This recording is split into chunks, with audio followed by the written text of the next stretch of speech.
Happy Saturday night. What's going on, guys? Good mic work commentaries back at you. WWE Money in the Bank 2022 is in the books.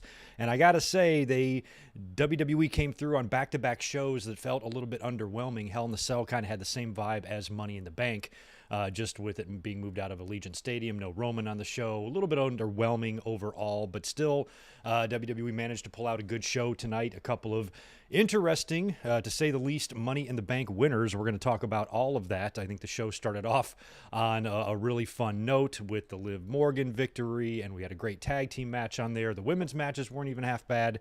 But boy, by the time we got to that main event, my God, it is WWE did it to us again. And I'm sure there's a bunch of unhappy people all over Twitter land and maybe even here in the chat. But I want to gauge everyone here what you guys thought of the show. Give me your grades 1 through 10, A, B, C, or D.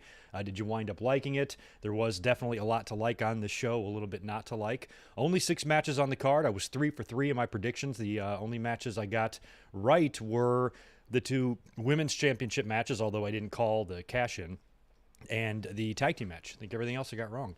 I even thought Theory was going to escape with the U.S. title. So anyways, Money in the Bank in Vegas tonight looked like it was pretty fun overall. The crowd seemed hot for it. A lot of listeners and a lot of people that we chat with and stuff on social media were at the show tonight. A lot of people were saying good things, and it looked like the atmosphere was fun. And, of course, we've got now some direction with these, with one briefcase anyway, with Theory being shoehorned into the match at the last minute. And of course, winning it. Once Adam Pearce came out and said Theory was going to be joining the match, you kind of knew that he was going to win. I was really holding out hope that we would get a Seth, a Riddle, or a Sammy. Those were my top 3 picks. I think in the end, I picked Riddle to win this, but it looks like WWE is going to fast-track Theory even further, because I was surprised that he got beat, relatively handily by Lashley. He did. It was a competitive match, but overall, Lashley, put him down and put him down clean. And I was surprised they took the title off of him already. I thought with everything Lashley had done to get up to this point, the math was going to work out where the heel was going to escape with some help from Otis and Gable, Omos, MVP, something like that, where he would be able to escape. But the fact that he tapped out to the Hurt Lock, I'm like, that surprised me. And that's because WWE, I think, wants to move him even further than the U.S. title. And now he's latched up with that Money in the Bank briefcase. He fucking cashes in on Roman and Brock. You got to be kidding me if that happens at SummerSlam. But imagine it does. And then Cena comes back and wins his 17th title by beating Theory. Maybe passing the belt back to Theory after that. Who knows? But there's a lot of groundwork here that could potentially be laid. We'll get into it as we go here. In the meantime, just want to welcome everybody, say hi, and to encourage you to please smash that thumbs up button if you're not a subscriber. Please do that as well. And we're going to get into the pay-per-view here in just a bit, but I'm going to say hi to the chat, knock out any super chats that's going on or that need to be answered in here, and discuss whatever else we might need to discuss before we jump into the actual results here. Because, like I said, it was only a 6-match card, and I think there's more to discuss in the future than there is about these actual results. And as many of you know, this is my last video. It's going to be my last video on the channel for well over a week, as I leave on Tuesday to go to Hawaii for a week. But tomorrow I'm going to be working all day. Day before 4th of July is usually pretty busy at the restaurant, so I'm going to be completely booked tomorrow. Monday, July 4th, I am off. I could theoretically come up here and do a Raw review, but I am way too busy getting ready for my trip. Raw is actually here in San Diego on Monday, which I will obviously not be going to that. The only thing they really have booked for the show is Miz responding to Logan Paul, and now Theory is going to be dangling that briefcase around. So it's a holiday. Most people are doing family shit, barbecue shit, beach shit on 4th of July. I really don't think WWE is going to pull in a huge number on Monday. And since I'm getting on a plane just a few hours later, unfortunately, probably am not going to be up here Monday. So this is it for quite a while, unless I can bust out some little fun clip and schedule it to upload while I'm gone. And who knows? Maybe you'll even get a live stream, a random one out of me while I'm in Hawaii. I doubt it, but wouldn't rule it out. I can be crazy like that. But anywho, welcome everybody who is here. Since this is a pay-per-view, I'm not going to be able to shout out everybody in the chat, but I do appreciate everybody being here, especially the usual suspects that are here every week and every episode with us. I appreciate all of you. How Wheezy, I want to say hello to you, my friend. Thank you for the $5 earlier on. Liv Morgan is the MVP of this Money in the Bank show tonight. Well-deserved. Got to give WWE credit when it's due. A good show tonight. I agree. It was a good show. I was shocked by Liv. I didn't think that she was going to win. I understand that a lot of fans like it when the briefcase is put on people, to elevate them or to give them a title shot that they might not necessarily get. They've already really been telling the story here with Liv Morgan as this baby face that comes so close and can't quite win the big one, can't win the big match. She's had opportunities. She's always fallen short. I kind of thought they could just keep telling that story with her, and eventually she's going to get a title shot where she's going to win. I don't think you needed a briefcase to accomplish what you were going to accomplish with Liv. And it is kind of funny how she came out and took advantage of a hobbled Ronda Rousey, and Ronda didn't even give a shit. She lost to her, shook her hand and congratulated her and say, I understand, totally. It's funny that wrestlers are starting to be cool with getting cashed in, because back in the day it was, you took advantage of me, and now it's like kind of what you expect. And Ronda really had no issue with it. So I got no problem with Liv Morgan winning Money in the Bank. That's totally fine. I thought you could do something with Becky Lynch and come full circle with her and Bianca, but you can make the argument that Becky Lynch does not need the Money in the Bank briefcase. It's not about needing it. It's about being the most entertained by who has it, and I think Becky would be a lot of fun. But another thing we're noticing with the women, Carmella, when she won the briefcase the first time, she held it for like close to a year, almost a full year, whatever it was. Since then, the briefcase has only been held for a matter of hours. I think the longest anyone's ever held it since Carmella is 24 hours. I think Bayley and Nikki ASH and Alexa Bliss all cashed in on the same show, I believe. And, of course, now Carmella as well. Carmella, I think, might have done it the next day, the second time she won. And then, of course, Asuka on Raw the next night, she was given the briefcase that had the championship in it because Becky was pregnant. So since the first one, the women have been cashing this thing in extremely rapidly. And I think it would be fun for once, maybe next year we can finally do it, to have whoever wins this thing on the women's side carry it around for a while. And that's why I always kind of am drawn to people like Becky Lynch and other outlandish heels or baby faces that can just be a lot of fun for someone to hold on the briefcase for a while. Now, if you're planning on a one-night cash-in, it doesn't fucking matter who holds it. Anybody can do a one-night cash-in. So I usually always try to predict these matches with the assumption that there will not be a one-night cash-in, and whoever is going to hold it is going to have some fun with it, tease it, pick the right moment. And I was quite surprised that Liv chose Ronda Rousey, even an injured Ronda Rousey. They had me, too. When you notice when Liv came and cashed in and the match started, Ronda hooked her in the ankle lock. I actually thought Liv was going to tap out. I thought it was going to be this heartbreaking moment for her and, just this down point, this rock bottom point in her life where she can either go heel now and join Judgment Day and get all nuts, or just use it as more motivation, to win the big one legit, not to take the cheap shot, not to take the shortcut. Maybe that was karma trying to tell her something, that she needs to fight for what she wants. I thought they were going to do that. I really thought that Liv was going to have no choice but to tap out to that ankle lock, but she was able to reverse it, roll up, and get the pin on Ronda Rousey and win the SmackDown Women's title. So Liv's bouncing over to the blue brand. Well, shit, she might already be there. I don't even know what fucking show is Liv Morgan on. Thought she was on Raw. But she'll be on SmackDown now for the time being, and congrats to her. I really am happy for Liv, but she really wasn't on my radar. Neither was Shotzi, neither was Alexa. I was basically just kind of looking at Becky here. I really thought she was the odds-on favorite, but we'll talk more about it in a minute, and I'm certainly not upset at all about Liv Morgan winning it, because she did deserve it. She had two moments tonight, because I even said in the predictions yesterday, I said, if Liv wins, I can see her like crying, being so emotional over the briefcase. And I kind of don't like that. I'm kind of like that in sports too. You know what drives me nuts in baseball is when they have champagne parties for like a division victory or a wild card victory. I'm like, bitch, you ain't won nothing yet. I think champagne parties and the goggles and spraying it all over yourselves should be reserved for the champions and the champions only.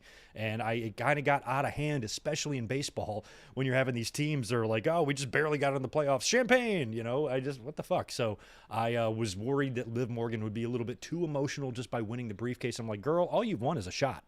You've had shots before. So I was hoping that she wouldn't get too over emotional, but she was. Crowd saluted her. She was crying with the briefcase. It was a beautiful moment. And then she got to come back out and do what she did later. So that's twice for her. So hopefully this was a career-making night for Liv Morgan. We've all been waiting for her. I'm lukewarm to her in the ring. I think she's made slight improvements. I don't think she's fantastic in the ring, but she's an extremely likable character who's working hard and wants it and is certainly willing. So I'm glad they kind of gave her the opportunity here, and we'll see what winds up happening. But as we've seen with Nikki ASH and, a lot of other people, Liv Morgan's going to be on that blue brand, and who's going to turn back up on TV probably any day but Charlotte. And I don't even know if Liv Morgan's WWE women's title run will last even beyond SummerSlam, to be honest. That's just because I'm not saying that as a knock on Liv Morgan. I'm saying that as a knock on WWE, that I don't trust them to give a shit about her at all beyond this, because they are the champions, the all-time greats of start and stops. And I just will believe it when I see it. So hopefully 2 years from now, after Liv has had a solid run, she's a little more decorated, we'll look back, man, with that Money in the Bank, that was her night. Let's hope, anyway. But Liv is your women's briefcase holder, at least for now, but we'll get into the results here in a second. Who's next? I got Divine Ricks popping in with $10. Thank you so much, dude. Great show tonight. My favorite match was the Tag Team Championship match. I'm pretty sure that was everybody's favorite match tonight. Didn't expect Theory to win Money in the Bank, so does that make him the guy to beat Roman for the championships? I hope not, man. If it's going to be Theory to beat Roman, I mean, if you're trying to make your next star, which is what all of the fans complain that WWE does, if we don't like the star they've chosen, kind of not their problem. It's kind of our problem, not theirs. So it looks like they're trying to make a new guy. They see potential future in him. Many fans do not see this potential future. Plus, Theory's got some, undesirable things in his personal life that have gone around as well. So he's not the fans' first choice. He's excellent at being obnoxious. He's excellent at being unlikable.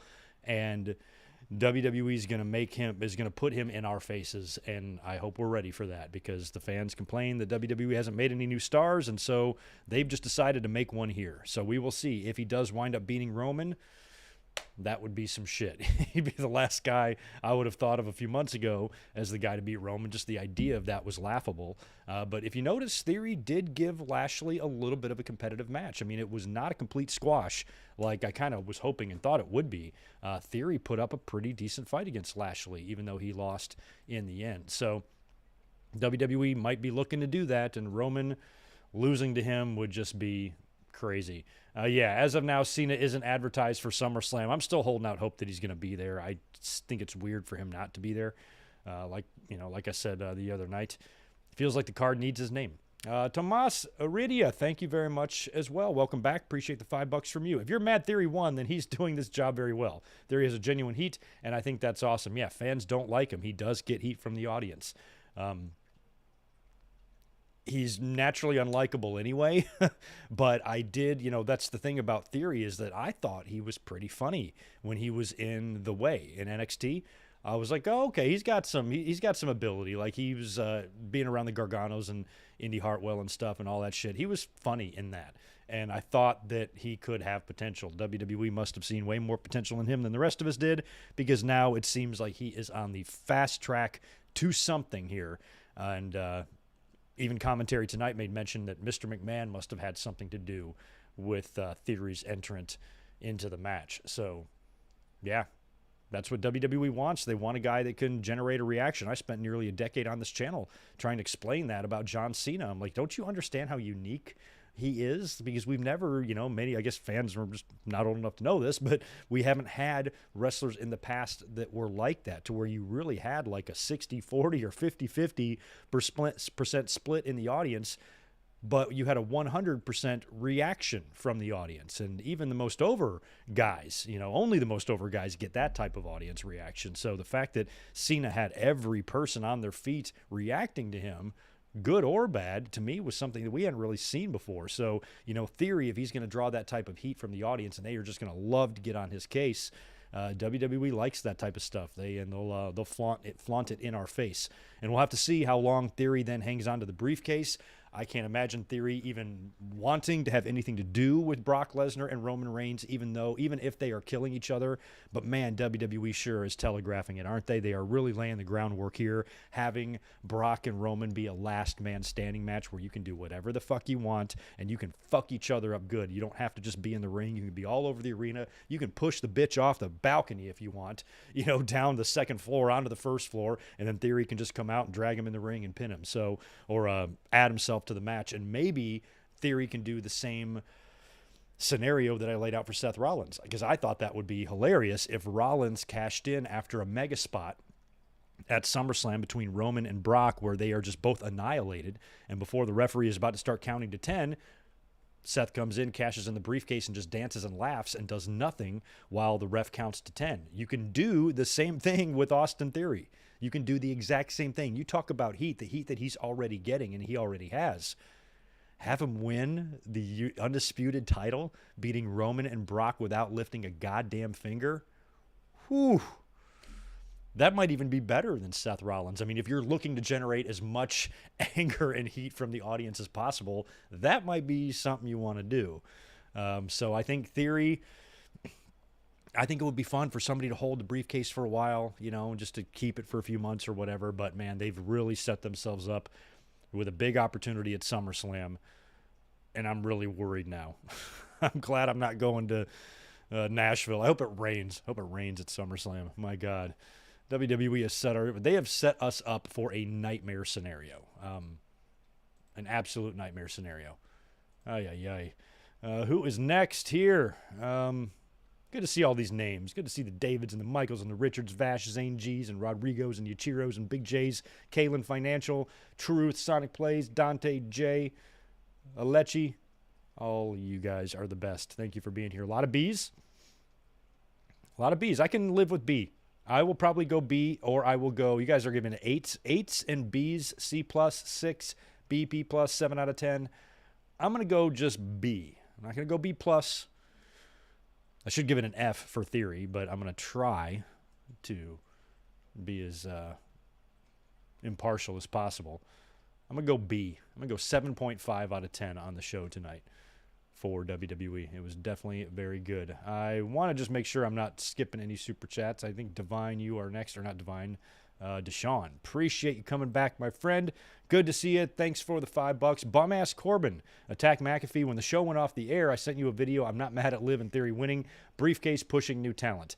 Exactly. And that's what it's all about most of the time. That's, in most cases, what you should probably use these briefcases for, although there is going to be the occasion where where an already established star needs to win the briefcase, or is going to win the briefcase. I hate to say need. Just like the Rumble, you know. The fans get really uppity when, like, a Randy Orton or some guy who's already won a Rumble wins. It should have gone to somebody else. I'm like, it doesn't always have to be that way. There is no rule that says the Rumble has to go to a fucking rookie. It started out with top stars winning it. Hogan won it twice in a row while he was champion. So it's not a big deal, or once when he was champion. I think the next year Savage was champ. But I mean, come on. It's not always got to be that way. I think this year, them going in this direction was good, because we've had some disappointments in the last decade or so. Cena's come in and won it. Brock came in out of nowhere and just entered the match and won a few years ago. So fans have already kind of getting a little bit annoyed with Money in the Bank. So having new stars, I agree. I have no real issue with it at all. Nick Steele, appreciate that buck from you. Steven Scott's chiming in with a $5 drop. Hey, good mic work. Who, men or women, that have won Money in the Bank and won the title have had a significant run with their championship? You mean won Money in the Bank and then cashed in to win? I don't know. Help out Steven Scott, who's had a good run after they've cashed in. Big E last year didn't have that long of a run, just a few months before they took it off of him at on New Year's Day. Edge didn't even have much of a run when he started the whole thing. Didn't he drop the belt back to Cena like almost immediately? So he didn't even have much of a run. It's 20 years old now, this concept, so I have to really think. But help us out with examples here for Steven Scott. I have no idea who's had the most significant run of all those people. Alejandro, appreciate the 5 from you. When Pierce came out and announced they were going to be another competitor, I quickly thought it would be Bray Wyatt or John Cena. I kind of thought John Cena. When Scrap Daddy came out there, I'm like, oh shit, what is he going to say? You knew he was going to add somebody. I thought that 7 was a weird number anyway. So... Theory. I can't believe it was Theory. But yeah, and we got to talk about Bray Wyatt too, and we're going to talk about this later, but something happened tonight, some weird-ass video package. Y'all caught that, right? It had a very Bray Wyatt-ish effect to it, but there were all kinds of teases and all kinds of hints. There was a graveyard and a cross. There was a hunched-over figure, which didn't look like any wrestler that I can really think of. He had some funky boots on. There was candles that looked very Undertaker-ish for a little while. Then you see an image of like a gold medal. Then you see a license plate laying in the street that's a Texas license plate that says Latino Heat. Right at the very end, you catch a glimpse of Dudley Boy glasses. So I don't know what this is about. This could be the return of Edge. I think that Edge, after being booted out of the Judgment Day, it would be weird for him just to return as regular Edge mere weeks after calling the entire audience inbred. So he's going to be back as babyface Edge to go up against the Judgment Day. Maybe this is a little bit of a take on that. Maybe this is tweener Edge. Could be Dominic, since we saw the Latino Heat thing. It could be Gable Steveson, since we saw the gold medal. I don't know what it is. Now, I think it was WrestleVotes that tweeted out, don't get too excited about the vignette. That's what they, or I'm sorry, was it WrestleVotes? Yeah, don't get overly excited about that vignette. So I don't know who it's for, but whoever it is could be a little bit underwhelming. I don't know if it would be somebody who's already there or what, but I don't think it's Bray Wyatt based on all of that. The Latino Heat thing would make no sense, at least with all that other stuff, the gold medal, the Latino Heat, and the Dudleys. Edge has history with all of those entities. So if it's just a mishmash or hodgepodge of old WWE gimmicks, you know, smash cutted and edited together to look spooky, I don't know what the fuck that could be. It seems like it's Edge to me, but we'll see. We'll probably, now that they've started this, we'll get another one tomorrow on Raw, probably get one on SmackDown as well, and maybe whatever this is returns at SummerSlam or returns before SummerSlam to challenge Damian Priest, since I think it is Priest that is the one that nailed him when they kicked him out of Judgment Day. So maybe it's Edge coming back to challenge Damian Priest, and we'll see. That's kind of what I think it is, but place your bets for whoever you think was in that weird video package. All right, I think that's it for the Super Chats for now. We can scroll back and start talking about the results here. If you guys don't mind, please hit that thumbs up button for me. I also want to cheers you guys. Happy Saturday, drinking myself a delicious Steve Austin Broken Skull American Lager. Delicious, delicious brewski. And it feels good to be off on a Saturday night and not be at work. So, oh wait, you got some more here. Bees coming in. More bees. Maximum male models. Oh my God, that Masse thing. I got to go look back and see how they're pronouncing the Mansour and the Masse or whatever. Maximum male models. You know what's great about Saturday pay-per-views and me not doing my podcast today is that I didn't have to watch a fucking minute of SmackDown last night, and I didn't, because I didn't give a shit who did what or what they were doing. Did not care. Just saw that they snuck in Madcap Moss at the last minute as the final Money in the Bank participant. So it was just nice not to watch it and not to care. And I missed the entire, I don't know, the Rene Dupree Maximum Male Boys or whatever. I missed it, but I have seen a couple clips online. Pretty funny. So anyway, let's get into WWE Money in the Bank. The kickoff had nothing. I thought for sure we might get an extra match squeezed in here somewhere. At least I think the kickoff had nothing. I didn't tune in until about 10 minutes into the show. But they just hyped up all the matches and paid very little attention to that.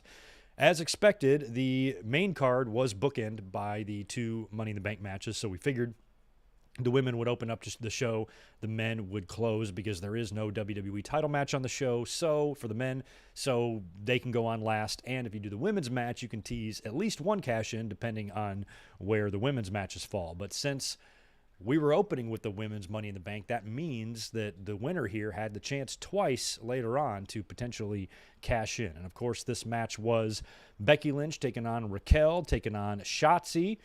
Alexa Bliss was in this, Liv Morgan, and Asuka. Do I have everybody right there? Am I missing anybody?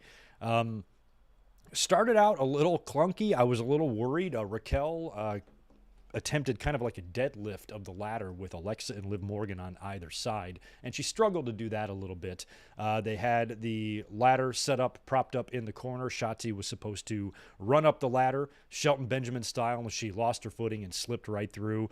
So it was a little clunky at first, but then it picked up. Then it got a lot better. These matches are always such clusters. It's hard to even make these things good. You can only do so much, but They started getting it together. The spots started happening. The craziest one I saw was Becky Lynch with the fucking whoopee cushion. So she sets up the ladder on the outside of the ring in front of the announce tables. They bridge a ladder on the announce table in the apron. Asuka finds herself laying on that. Becky sees the big-ass ladder over there, drags it over, and does a doink whoopee cushion and lands ass first right onto poor Asuka. Super gnarly bump. That looked like it was rough. And I loved Becky's gear. Everybody tonight was rocking some pretty good gear. Becky's and Liv Morgan's especially stood out because it kind of matched the theme with the green and the gold. I thought Shotzi looked really good. Raquel looked really good. The only ones that were kind of normal was Asuka and Alexa Bliss. They didn't do anything very special. But Becky, I was kind of watching her all night because this character of hers is really fun to watch. Now, yesterday I had kind of predicted, Becky should win this, cash in against Bianca, have a match, an actual match where both ladies know who they're going to face this time at SummerSlam, have a good match. Bianca beats her. Becky congratulates her and turns face. I'm glad that's not going to happen because Becky's awesome at being this whimpering, whining psycho. And she was hilarious on Monday when she sat there and basically just didn't acknowledge John Cena, just sat there with the scowl on her face and did a soft clap as he walked by. After the match here, she was freaking out and losing her mind. She's starting to become a little bit unstable. She's starting to become like her husband. If you notice, they are really starting to resemble each other a lot in terms of their character, their outlandish, style and everything they do. And they're starting to become quite delusional and delirious and deranged. The 3Ds are these two. So Becky's whole persona, I'm glad, isn't coming to an end. I want to see her continue to be nuts. We'll see if WWE moves her around. Charlotte's coming back. I think Charlotte's going to remain on the SmackDown brand because I think Becky and Seth will remain together on the same brand for traveling purposes. So we'll see. That could spell bad news for Liv Morgan being on the same brand as Ronda and Charlotte, and you've got the belt. I'd rather be somewhere else if I'm Liv Morgan. So anyway, the finish was pretty good. I'm not sure if it's a finish they've done. I'm sure they've done versions of it, but Morgan and Becky find themselves on the ladders trying to reach for the briefcase, and Becky goes to shove Liv Morgan's ladder over, but she uses her foot to springboard back off the top rope, back into Becky, and shoves Becky off. Now she's all by herself. Everybody's gone. Nobody's around. She climbs up, unhooks the briefcase, celebrates. Unbelievable joy comes across Liv's face. Crowd popped hard for that. A lot of people that we know were at the show in Vegas tonight, saw a lot of fan cam footage that I was tagged in of Liv winning, and it really did look like the entire audience was extremely happy for her, as was I. So even though it surprised me, I didn't really pick her to win. I know they're doing the story with her not winning the big one and trying to chase the title, but I just really thought they would continue to tell that story and not really need the briefcase to be involved in that at all. And I always think that. Every time I think that, they can get that done without this Rumble victory or without this briefcase victory, it always happens.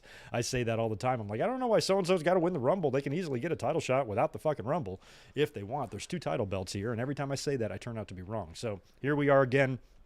This time, Morgan wins the briefcase, and now it was just a matter of time of how long she was going to hold on to it. And we were about to find out the answer to that question.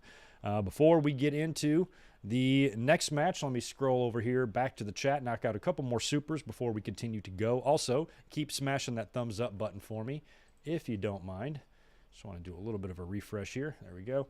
All right, and we've got Max Pokebra 27. Appreciate that $2 from you, my friend. Seth had a good run before cashing it in at WrestleMania 31. Yeah, he did. You mean he had a good run with the briefcase? Not. I thought he meant after the cash-in who had a good run with the title. I don't remember. I like people who hold on to it at least for a little bit or a ridiculously long time, because I think that's fun too.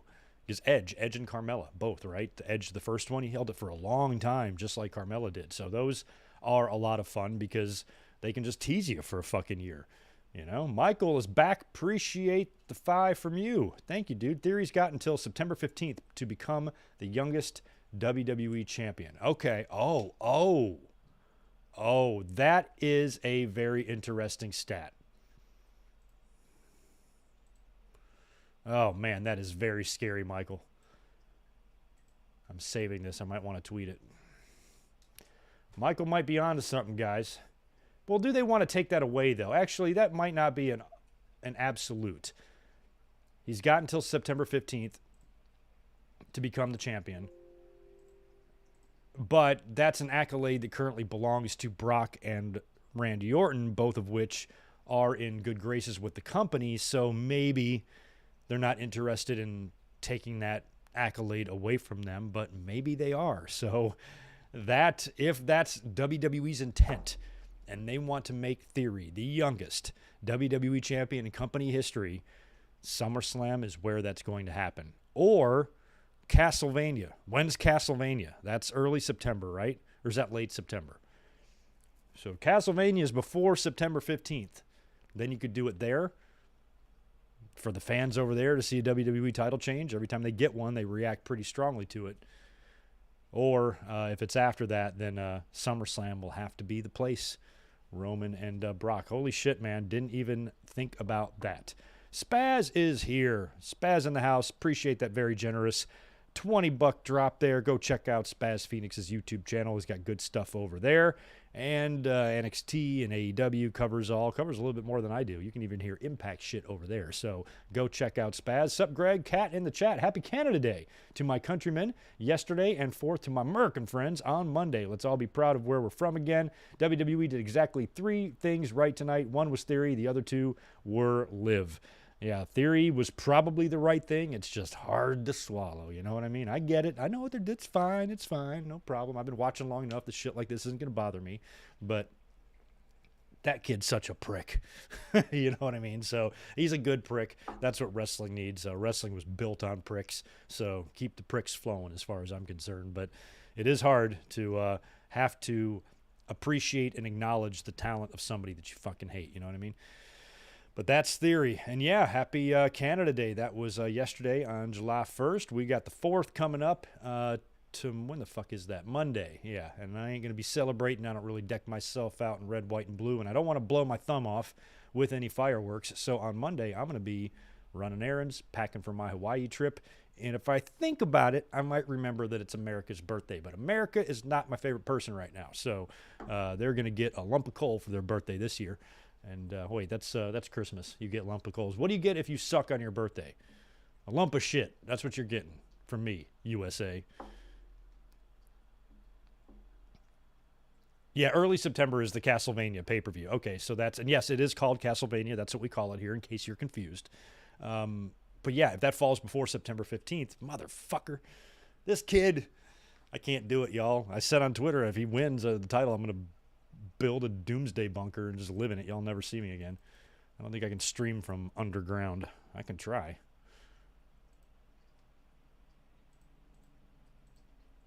All right, that catches us up. Where'd we leave off in the results? We are up to the second match on the card. Austin Theory, I still call him Austin Theory, defending his U.S. title against Bobby Lashley. Now, Lashley has been on a fucking roll here. He annihilated everybody in the gauntlet match to get this opportunity. Then last week on Raw, they put him in a handicap match, and they put Theory on the outside of the ring in an enforcer referee role. And not only did Lashley win the match, he beat the shit out of everybody at the end of it. So he had a lot of momentum going into this, which is why I thought that Theory was going to find a way to escape. Like I said, Gable and Otis, Omos, MVP even could come out. Somebody could come out, screw something up. It doesn't even have to be a finish. You can DQ this shit. One way or the other, I think Theory scurries away with this title because I am still in an enormous amount of denial about John Cena. I can't see the truth. I can't see that he's not going to be at SummerSlam. I'm not accepting it. To me, he's still going to be there.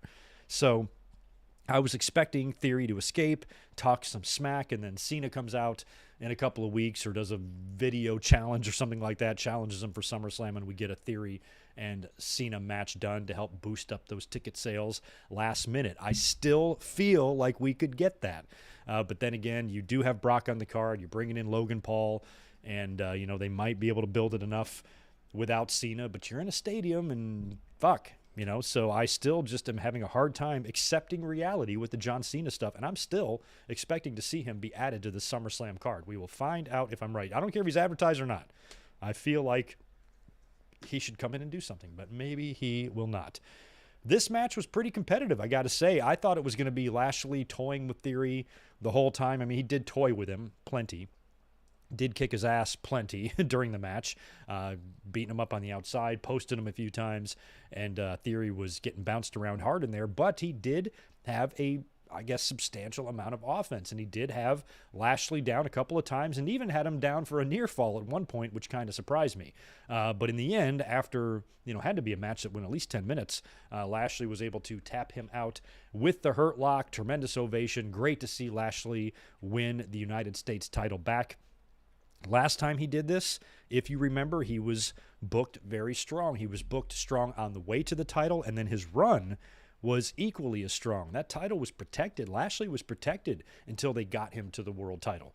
So I feel like we've been here before. So now that Lashley is U.S. champion, if you're going to put the world title on Theory, there's no shame in having, if there's one guy to have him lose to clean to get the title off of him and you need to take the U.S. title off of him, I don't care who you are. You get beat by Lashley, you're no less of a man, you know what I mean? So Lashley was probably the right guy to do Theory in, win the title, and now Theory can go on and and win the world title perhaps. It's like in 1998 at Highway to Hell when Triple H and The Rock had the SummerSlam ladder match.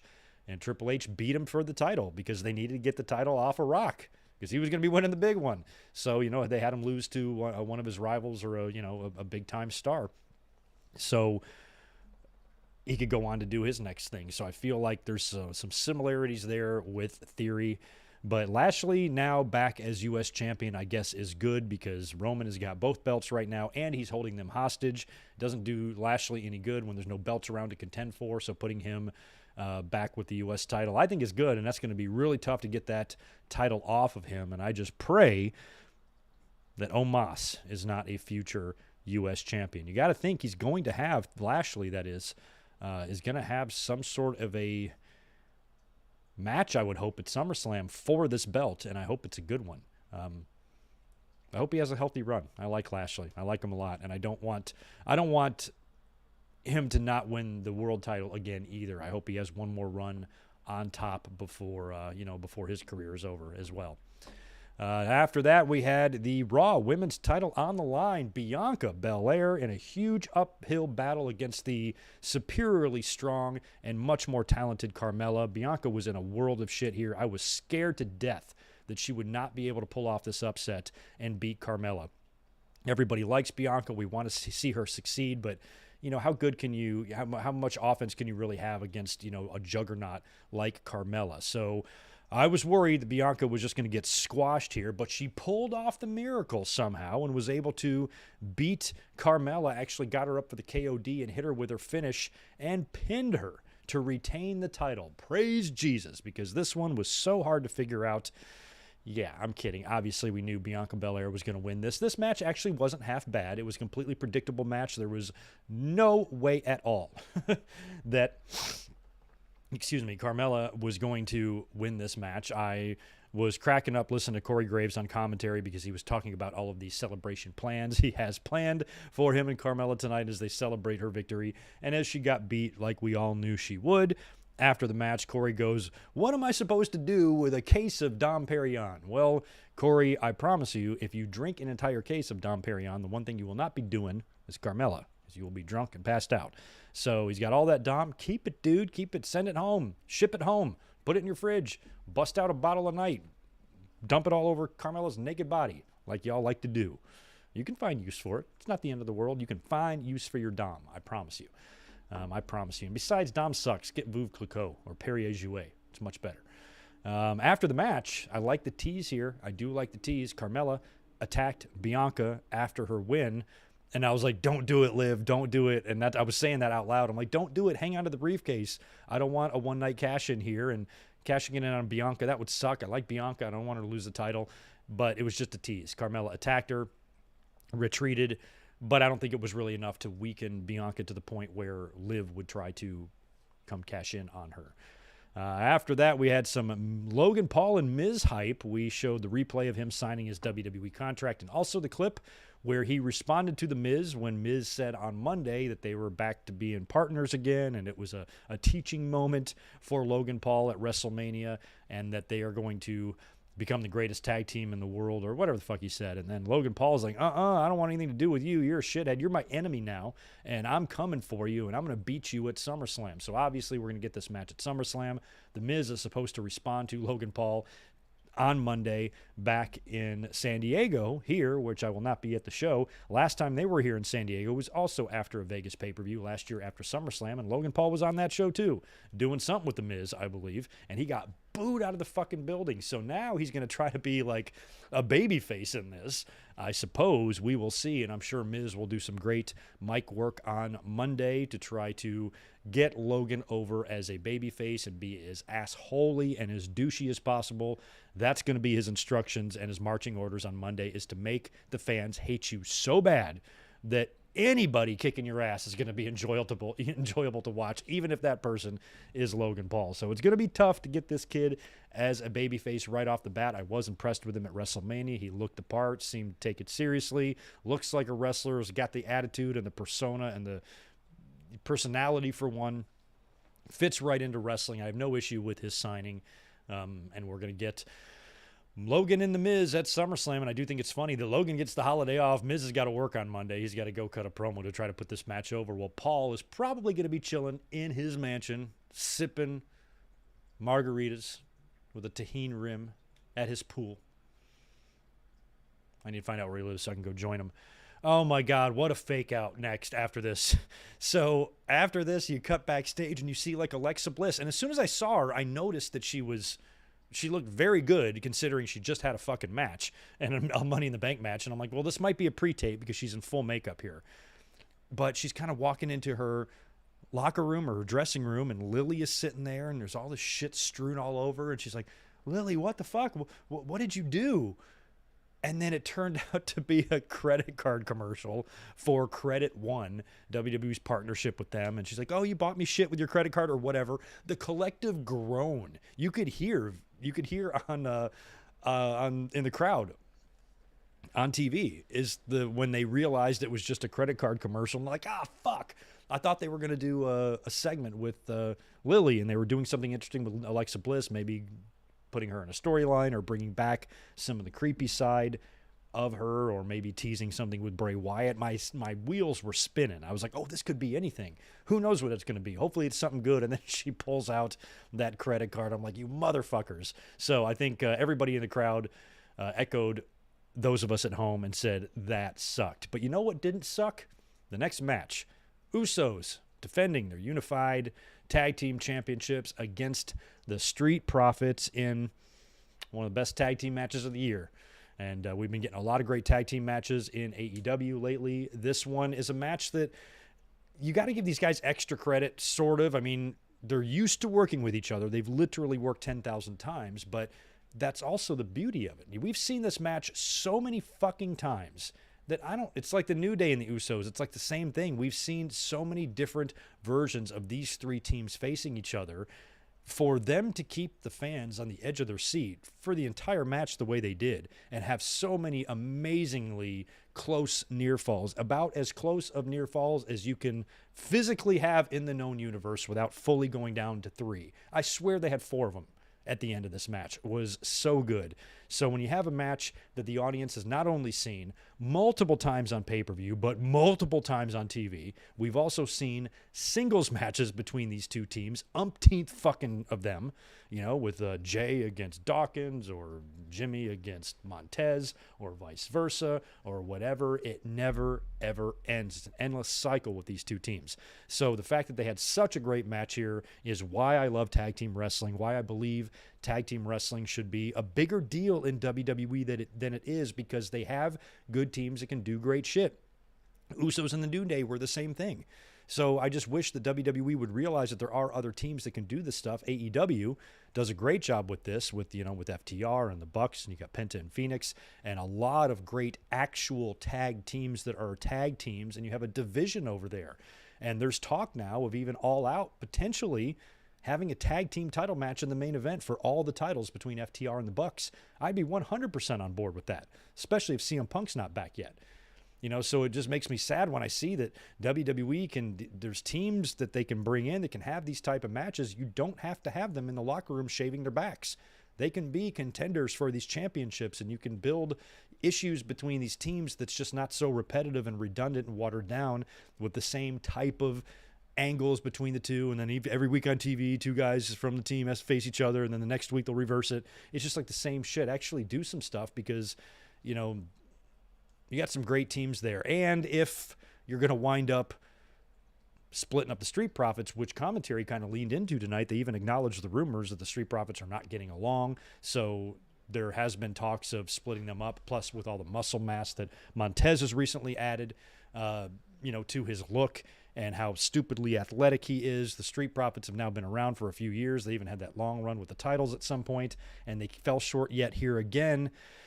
You know, at one point, do one of these guys throw the other one through the barbershop window? I think it's time. At this point, I think it could be either way. I was thinking that Dawkins would have to do the throwing, because I think the money is going to be in Montez. He seems like he's a special talent. And I feel like someone like him, they would just automatically start out as babyface, because he is likable. He is very charismatic. He's got a lot of energy in the ring. And that's somewhere that you should probably just start him. Do the cocky babyface or cocky heel thing down the road. Start him as a babyface first. But I could be wrong on that. I think the guy could just do the heel now. And Dawkins I really like, because I don't want him to be the Jannetty here. Dawkins is still very talented. Dawkins is very capable. And that's why I think if you had him turn on Montez, that could spell trouble for Dawkins, because then he would just be the heel that Montez is going to beat. But if Montez, turns on Dawkins and becomes a heel, that can get some sympathy for Dawkins and, get him some maybe some babyface momentum. Or they might not split these guys up at all. But I feel like it might be time for the Street Profits, because there's so much potential in Montez, and he's so stupidly athletic. I don't know how much longer you can really hold off on this. But in terms of right now, in the meantime, they make an incredible tag team, and this was one of the best tag team matches of the year. It was just a lot of fun. So many near falls, so much stuff. My notes say near fall after near fall after near fall. I'm not going to describe them. You guys remember them. Fantastic match. In the end, the Usos get the win with their, whatever their version of the 3D is, the day one or what the fuck it is. So they hit, I don't remember who they hit on that. I think they hit Montez. Oh yeah, they did hit Montez, because when they pinned him, they went back to the replay to show that Montez's shoulder was not on the mat. And it wasn't, but shoulders are rarely on the mat.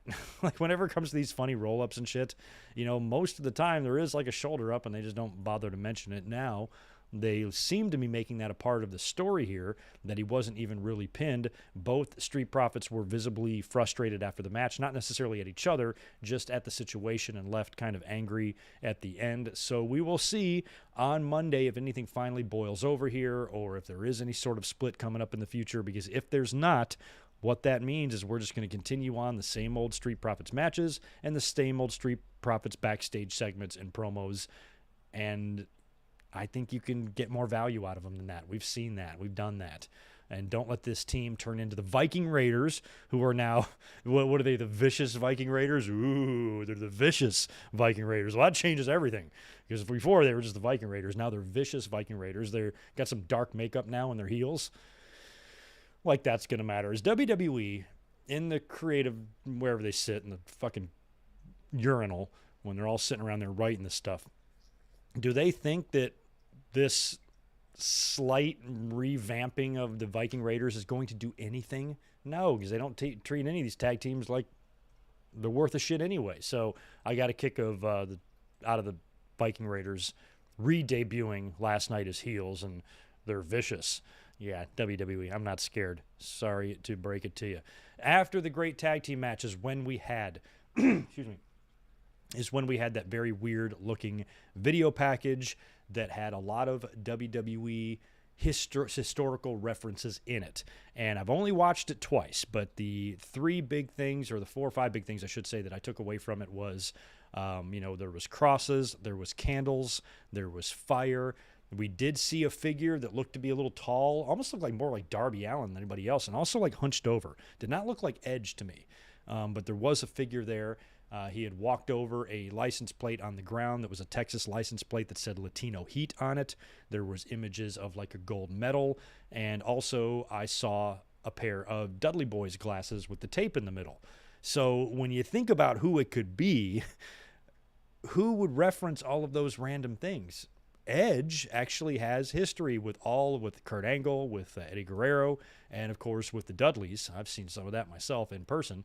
So maybe this is Edge's rebirth, and that would make sense because it is going to be a little bit difficult, I believe, for Edge to come back with his I See Clearly Now song and back to how he was right after he just got done insulting us and called us all a bunch of inbred idiots, and now he's just going to turn around and be a babyface again. Still a lot of questions surrounding the Judgment Day faction.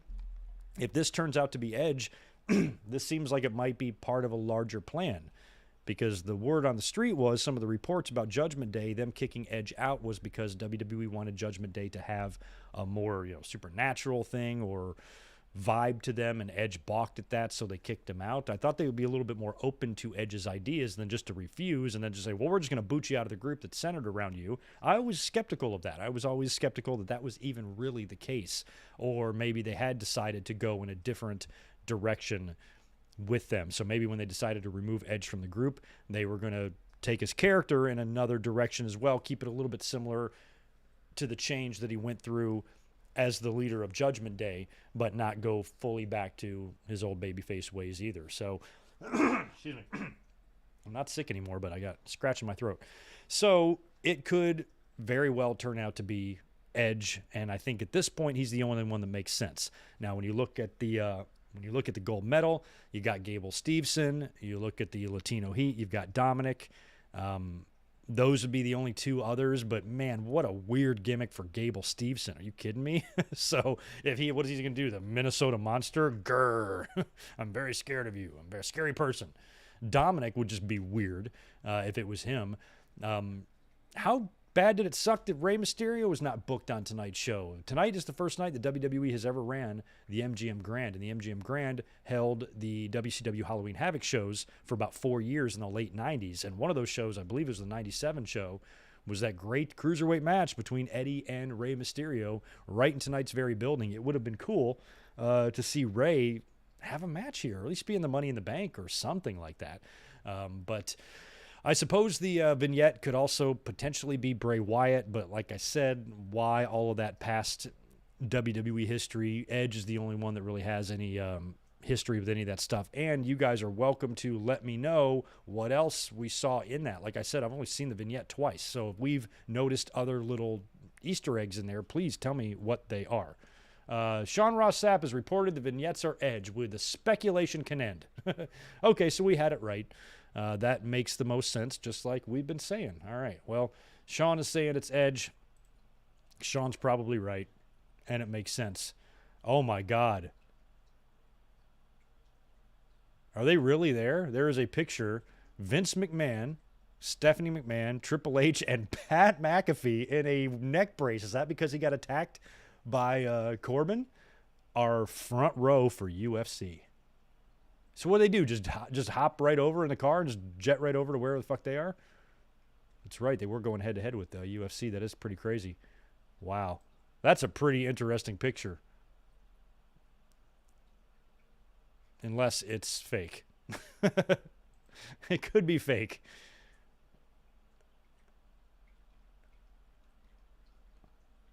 I don't think it is, but it could be. Anyway, we still have results to talk about, don't we?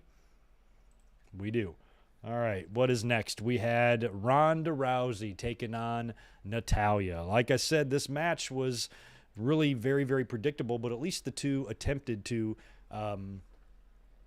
make their beef as real as possible. They've been really going hard at each other on social media. And I wasn't even aware. That Natalya does some sort of weird sister thing on OnlyFans. Is it OnlyFans? What does she have?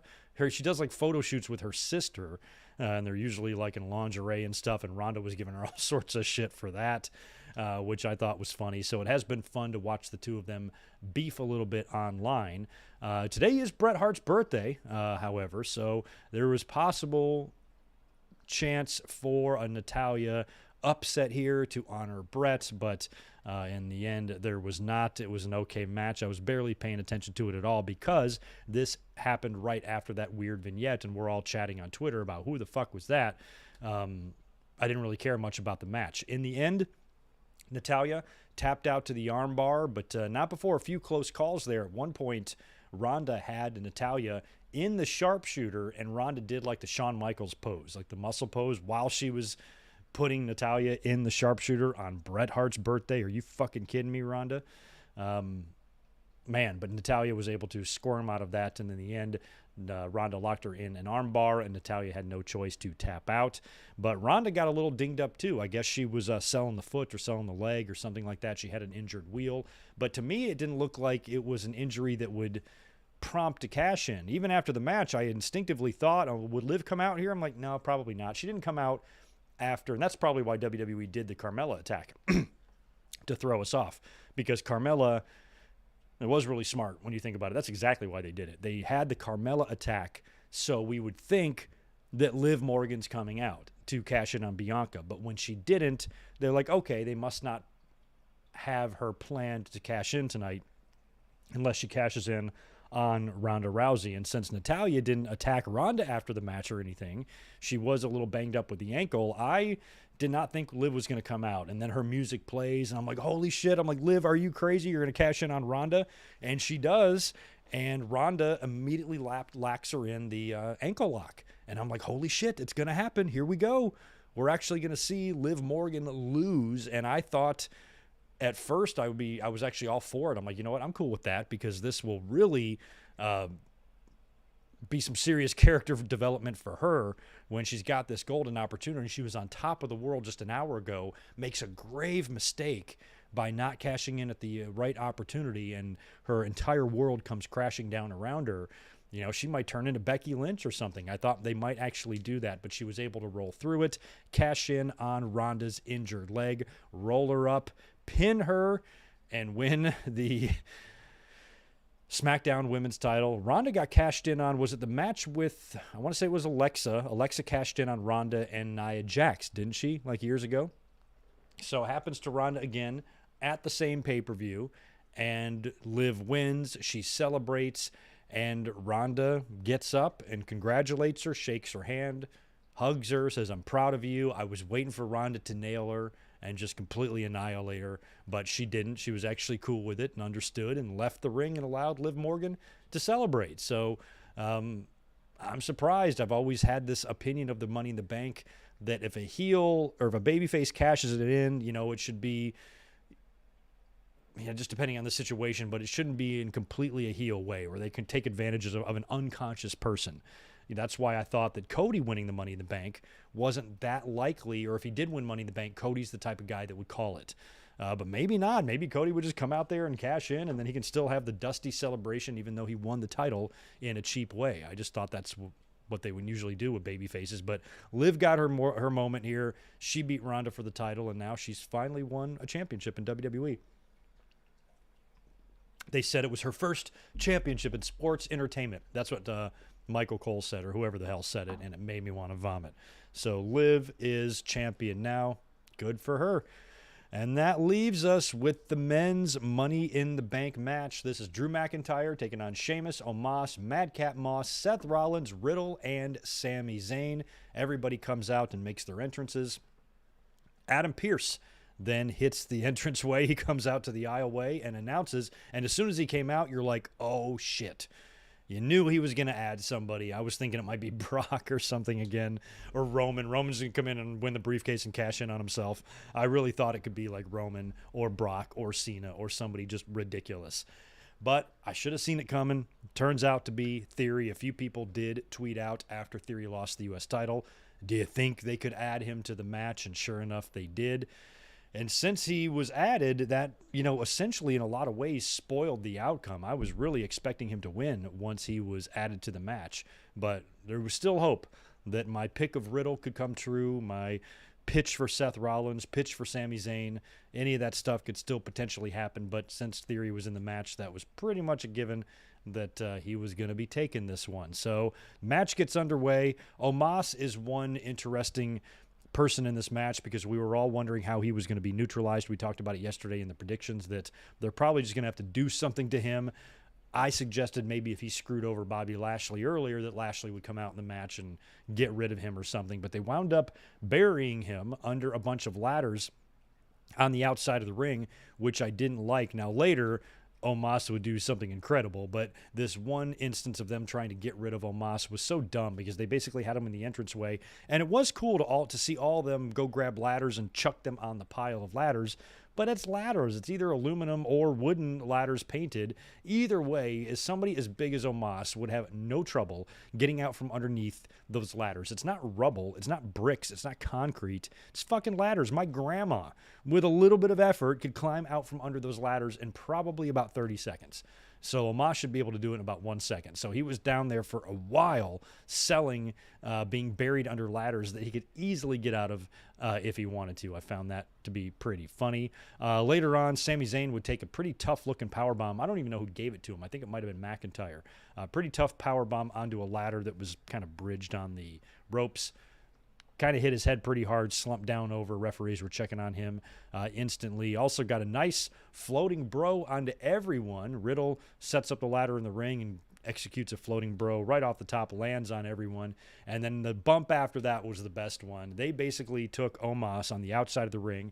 All 7 other competitors lifted him up like they were carrying a dead corpse or something, and they had him, and they gave him the ultimate shield power bomb, a 7-person, 8-person shield power bomb onto the announce table, and they literally threw him. And just to watch Omos glide through the air, just fanned out like that, landing back first onto the announce table crumbles. He took a good bump. Omos took a really good bump, and I knew if he was going to not win this match, and I was hoping he wouldn't, you were going to have to neutralize him somehow. He was going to have to take a bump, get buried by something, have someone like Lashley come out and brawl with him in the aisleway and get him out of there, tie him down, duct tape his head to the ring post. I don't know. You're going to have to do something to him so, he doesn't win this match. And it took the big power bomb onto the table, which was so great, so hilarious. I laughed out loud. There's something funny looking about that whole spot. I just loved it.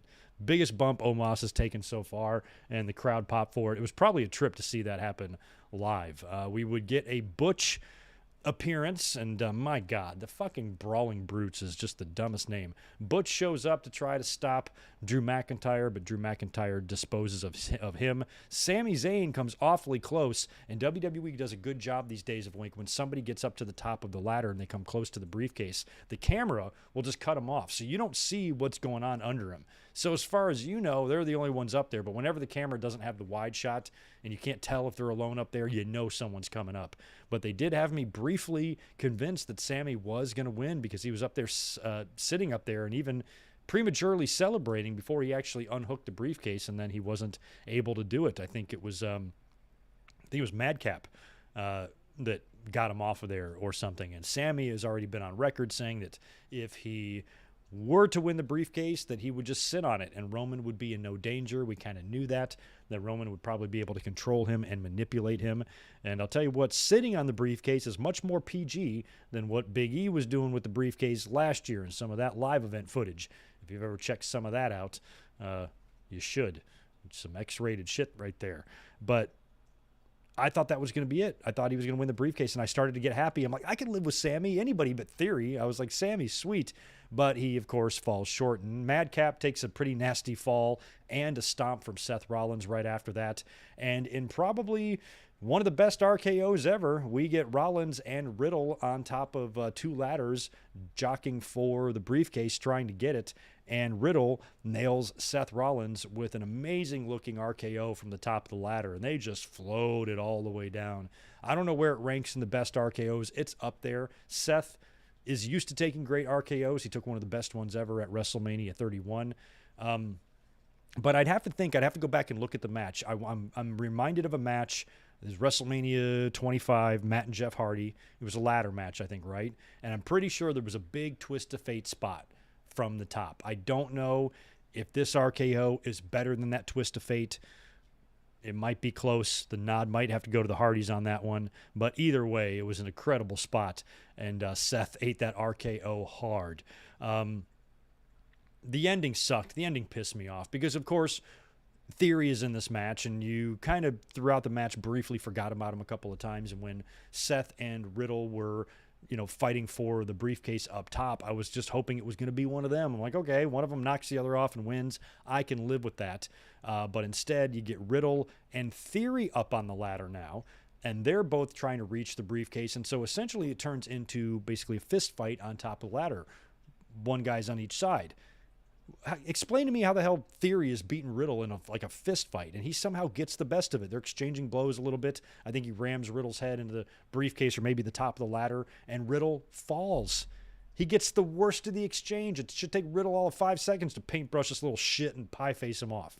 But instead, Theory gets the better of it, knocks off Riddle. He's up there all by himself, and you knew it then. There was no saving it then. Once his hand is on it and he starts to unhook that thing, and he does, and he celebrates, and he goes nuts, and he takes a fucking selfie on top of the ladder with the briefcase, that little shit, and is now the new Money in the Bank winner, and he might be the star that WWE is going to make after so many fans have told them they should be making new stars. It looks like that's what they're going to do, and they've chosen their man. Yeah, so it ended not in the greatest way, not my favorite pay-per-view ending of all time, but all in all, not a bad pay-per-view at all. I thought it was really good. Both Money in the Bank matches were good, I thought the women's match was a lot of fun. Good outcome. Men's matches also was a lot of fun. Had a lot of good spots in there. Little not less thrilled, I should say, with the outcome, but overall the match was really good. I was surprised. WWE did do a good job surprising me with Liv Morgan's cash-in, even though I think you should allow one of these women to hold the briefcase for more than 5.5 seconds one of these years. Carmella, like we talked about, was the only one to hold it for a significant amount of time. Everybody else is cashed in immediately. So I think at some point you got to let one of these ladies hold the briefcase for a while. But I do like the fake out. I thought they did a good job of setting up the Carmella attack on Bianca to make you think that Liv could come out there. And then when she didn't, and then she showed up in the Ronda Natalya match instead, that was well done on WWE's part. It actually surprised me. I didn't see that coming. Figured since Liv didn't come out earlier, she wouldn't come out in this match. Who wants to pick a fight with Ronda Rousey? I don't care if she has a bad foot or not. It's not the spot I would have chosen if I was Liv Morgan, and it damn near backfired on her when Ronda locked her in the ankle lock right away. And that was all pretty well done. Bianca and Carmella made the best of their match, even though it was a match that we knew the outcome of. And, of course, match of the night easily goes to the Street Profits and Usos, one of the damnedest fucking tag team matches I've ever seen. And Lashley, in theory, was just a joy to watch. Lashley's my boy. I love him. He's awesome. And watching him tap out that little shit was a glorious thing to witness. So, overall, I got to give this pay-per-view a good grade. I think I gave it a 7.5 earlier. Let's bump it up. Let's bump it to an 8. It deserves an 8. Can't front. Can't lie. Deserves an 8 for sure. So, yeah. UFC dude did the Undertaker entrance. Yeah, how's Punchy Face going? I don't even know who's fighting each other or anything. Don't care. But it's crazy that JR and Tony Khan are at UFC 2 and the McMahons. Is this all real? Are these photos online right now?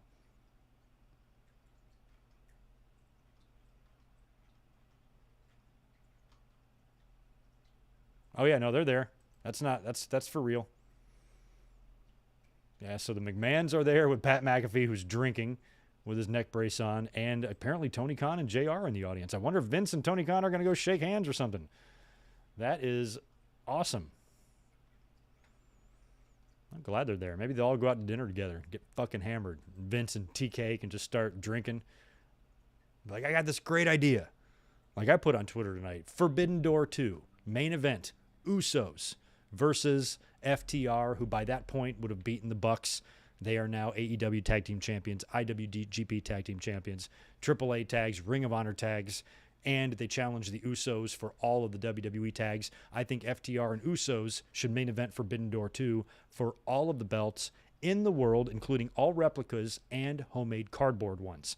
Every belt that exists is up for grabs in that match, and the winner gets buried in belts, just like Omos got buried in ladders tonight. That is a trip seeing McMahon there. Vince off to the side. Oh, my God. I love that McAfee is in good with the family now. Shit. Maybe he'll marry somebody. He'll marry Nick Khan's daughter. Zane G, appreciate that $10 from you, dude.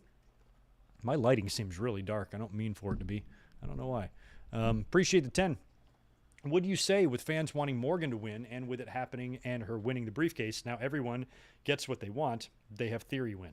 Yeah, definitely. I think WWE does that all the time. I think there's going to be situations where they know, even like an outcome is going to be not well received by the fans, or if you just go with a general heel overall to win, you want to do something to give the fans at least something to be happy about prior to that.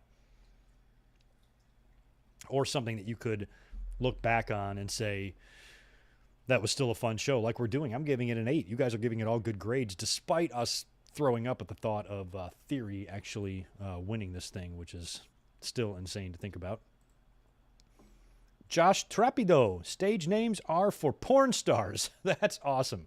Yo, can we talk about my man, the Ginger Ninja, the Red Menace, Samwise Zayn being robbed tonight? Okay, let's talk about it. He was robbed. Sami Zayn is one of my favorite people in the company. Everybody was robbed. He wasn't the only one. They all were. I hope Sami Zayn gets his chance. I think there could be potential fun with the shit they're doing with the bloodline and him being kind of like an honorary member. And he said himself, if he won the briefcase tonight, he wasn't going to cash it in. He was just going to sit on it. So there's still potential there for Sami to do something great, something incredible. I really wish he would have won the briefcase tonight. That would have got an automatic A, because I gave the show tonight an 8 out of 10. But that's because fucking Theory won. And he sucks. So, sorry, Victor, I'll hit you too. So I think if Sami would have won, I would have given an 11 out of 10 if Sami would have won. Deep down in my heart of hearts, Josh, Sami was my number one pick, even though I didn't pick him. He would have been the one that would have made me the happiest. It's such a shame. Victor, did I miss a super chat from you? I did. I just saw that $5 one up there earlier. Thank you, dude. They did tease a breakup of the Street Profits last night on SmackDown. They did. Okay, so that must have been why commentary was mentioning the fact that they might not be getting along. I heard Corey, I think, mention that. I did not catch the SmackDown stuff last night. Like I said, I purposely did not watch the show. But yeah, it feels like it's time. They've had quite the run. There doesn't seem like there's anything left for them to do at this point as a tag team on the roster. You can always put them back together down the road in the future, especially if they have successful singles runs. You can put them back for nostalgia or whatever. But it's time. There is just too much bubbling, simmering potential in Montez Ford to have him do the same shit every week. Same segment, same type of promo, same type of matches, same type of smoke, same type of solo cup, same type of all that stuff. Let him be a singles. He's a star, man, and he's fucking athletic. He's beefed up. He's ready to rock. It's time, man. You gotta break them up. Barbershop window, those two. One of them's got to go flying through it. One of them needs to dive through that window to try to escape the other at some point. Take the belts off the Usos. What are they up to now? 400-something days like that? I mean, who the hell is going to beat them? Who are the tag teams in WWE? We got Viking Raiders. We've got New Day. Street Profits for the time being, although that's probably going to be short-lived. And who else? Who are challengers, potential challengers? What are they, the Lothario boys or whatever? Are they still together? You don't even think about them.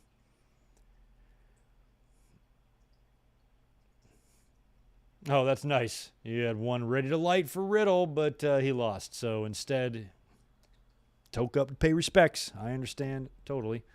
I am chewing my respects tonight in edible form. Yeah, Victor, that's what I'm saying. What tag teams are left? They don't have any men's or women's tag teams. Jesus, man. I mean, I know there's a couple that exist, but Nakamura and AJ, I mean, are they really a team, though? You can put them together if you want. Oh, yeah, I think they should. Ezekiel and Elias should definitely team up. I mean, they're brothers. They know each other well. I think they'd be a great team. Great team. Yeah, they should do that, David. I don't know, what would we call them? Ezekiel and Elias. I don't even know what you would call them. Got to come up with something fun. Yeah, the Usos got no teams left. They don't.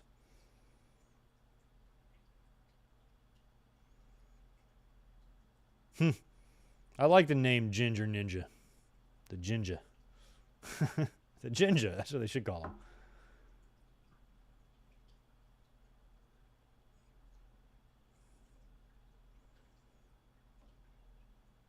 Yeah, Riddle and Nakamura, but again, these aren't teams to me. Riddle and Nakamura, especially Riddle, is somebody that I think is just going to be a singles champion in the company and stuff. And, it's different now. Back in the day, it felt like the tag teams were separated from the single stars for the most part. Like you had a tag team division. Nowadays, you just throw people together and make them teams, and then they're just a team for a while, and then they're not a team anymore. It's just, I don't like it. I don't like the way it's structured. I like it much more in AEW.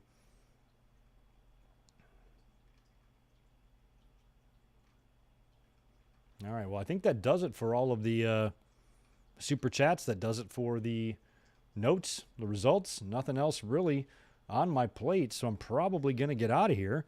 Not a great audience for a pay-per-view show either, which is kind of sad for my last night in a week, but I had a good time hanging out here talking about this show with you guys. It was fun, and I got to hand it to WWE. This is 2 months in a row now. We all felt the same way leading into Hell in a Cell, remember? We were like, this is going to fucking suck.